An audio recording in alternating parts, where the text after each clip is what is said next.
The science of why this works. So the first psychoanalyst that we're going to talk about today is Carl Jung. And he proposed that there is a deep, instinctive level of consciousness called the collective unconscious that's universal.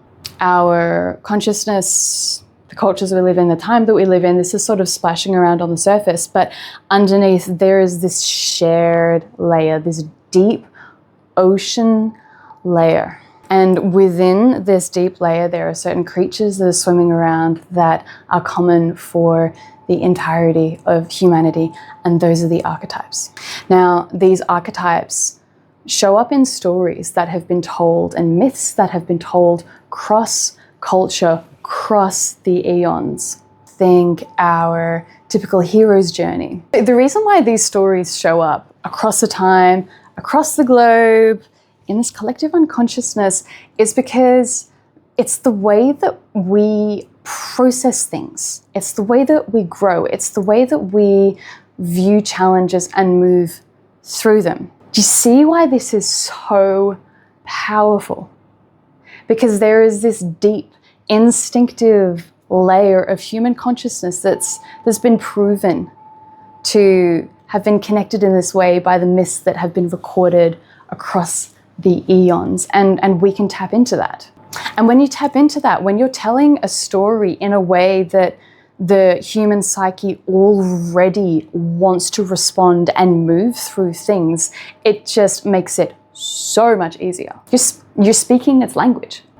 Let's look at the hero's journey. So we have three sort of main sections within that: separation, initiation, and return. The hero is in their hometown, and there is a problem.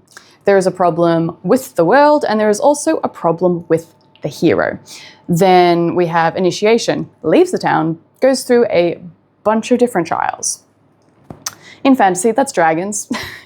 in the day-to-day, that's leaving home, let's go like your nemesis at college, and you change.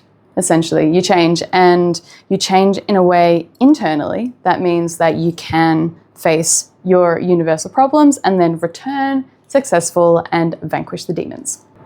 Now, these stories resonate with us because they mirror how we change.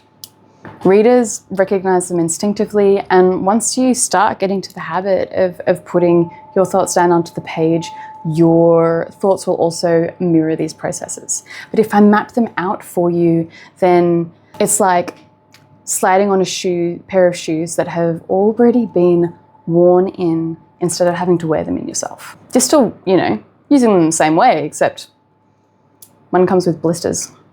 The good news is that you don't have to reinvent the wheel. Myths, legends, and any keynote that you've actually enjoyed, they all follow the archetypes you already know. Now let's look at three main inner journeys.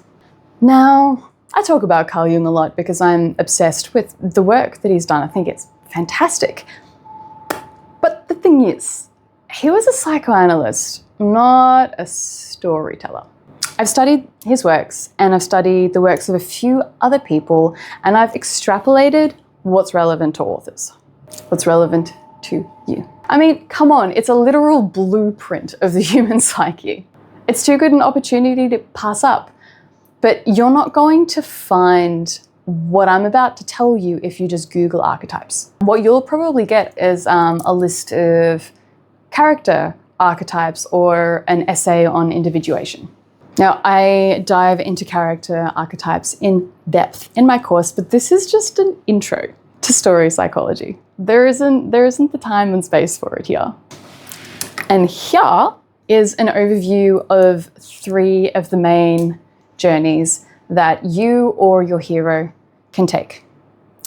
Now, when I talk about these structures, this is not the only structure that your book needs. There are different plot beats that work for different genres, and those are the progression that sort of each chapter needs to take that has already been mapped extensively by other brilliant story crafters and we're not going over it in this workshop. What I'm talking about is the overall arc that your story is going to take, the overall journey that your reader is going to go on. Like the overall, like if you know anything about the hero's journey, you do have, I think it's like 12 steps. But in the maid, it goes from separation, initiation, and return. And I've mapped out 3 main ones. Get into it. So first is individuation. That's our hero's journey. Fiction, you're looking at The Lion King.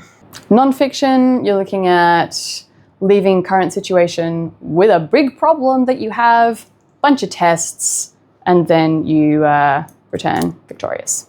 The tension within these novels is about identity and about purpose, and the resolution is like self-authored authority afterwards. Journey number 2 is creation. Chaos, moving through order, and then renewal. And this is where a lot of your teachable skill novels like How to Influence People, Atomic Habits. It's the method that I've used for my book on writing. You start with a bunch of mess, then you put in order. That is your structure, that is your method, and then renewal at the end, problem is solved. Marie Kondo does this really well on Netflix as well. She goes in, there is a mess. Her structure is worked through, and then there is peace and cleanliness at the end. Your main tension points here are overwhelm and burnout. And the resolution is structure and clarity. And the third is integration. First we have ego, and then we have shadow, and then we have self. Brené Brown does this really well. You know, she talks about armor, that is the ego, and then confronting the shadow, the shame that's around that. And then when you are able to sort of meet and bring confidence within self, then you have a much better life. That is a gross oversimplification of some brilliant work. In a fiction sense, we can look at Scrooge. He was very high, very mighty, this very like polished persona, very like hard ego. Then he meets his past, his present, and his future, his actual shadows, and then he changes, and then he, becomes more integrated with his sense of self. And that's the change in the end. The tension in that really is the persona that you're upholding versus the truth. These two getting all mixed together and then coming out with peace at the end. And this is where a lot of memoirs live.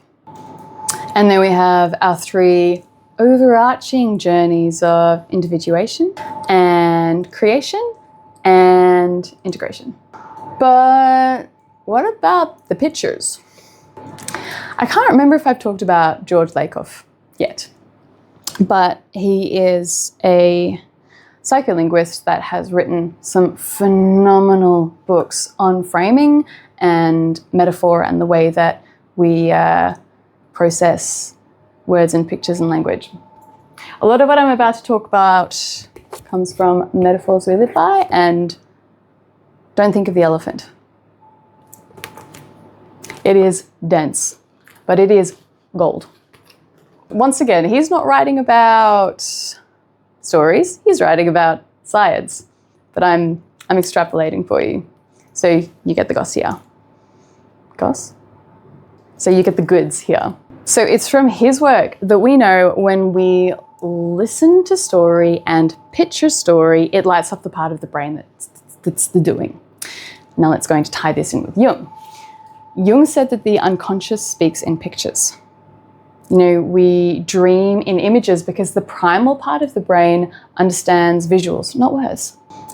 We had visuals way before language. Jung also posited that everything in your dream is actually an aspect of yourself. Your subconscious is trying to give you messages. Usually when the person who you think you are is not lining up with what you're actually doing. So it's good to pay attention, but a little bit less relevant. The relevant part is that this is a conversation. And if the unconscious speaks to us through pictures, we can speak back to it through pictures. Remember, visual imagery activates the same neural machinery used to interpret your reality. So we have that conversation back. We take the picture, we change the picture. You change the picture, you change the meaning. So you elicit a picture in your reader's mind and you reshape it. The unconscious updates that pattern. You're probably over there being like, that's a lot of emphasis on something that doesn't really have a punchline. We're going to get to the punchline, but first we need to have a little talk about Freud. There is a lot about Freud that is, I think, not helpful, but his initial work is fantastic. You know, before he discovered Coke. He was the one that theorized that we create rules that get us stuck in a defense mechanism. You know, these protective mechanisms are the ones that take us away from pain. Where it's not helpful is if brain says, we have uncomfortable feeling, we take cigarette because this makes uncomfortable feeling go away. This defense mechanism takes us away from pain, but unconscious doesn't always know what's best for us. It's just very pain averse. For example, when you freeze in a flight, your defense is doing its job. It's avoiding a feeling. It's avoiding a conflict.